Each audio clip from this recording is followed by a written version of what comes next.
Welcome back to And This Guides. In today's video, we are going to show you how to use save audio in Instagram posts. Let's begin. Now, the first thing you need to do is to log in using your credentials. If this is your first time here in Instagram, click the sign up option, and from here just follow the on-screen instructions and you're good to go.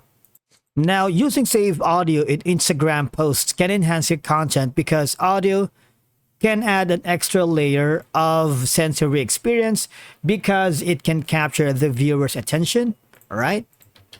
And of course, it is very effective than visuals alone. Using a different audio tracks becomes a trend on Instagram right now because using trending audio can help post gain more visibility and engagement as users search for interact with these trends, right?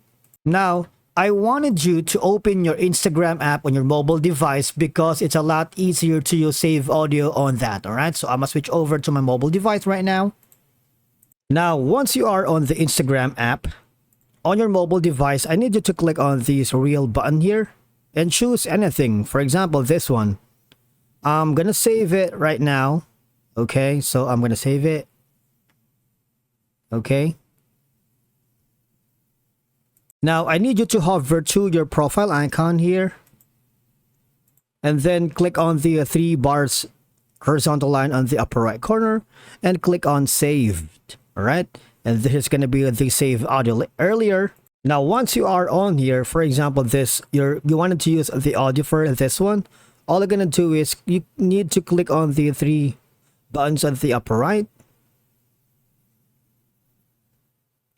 and as you can see, you can use audio, right?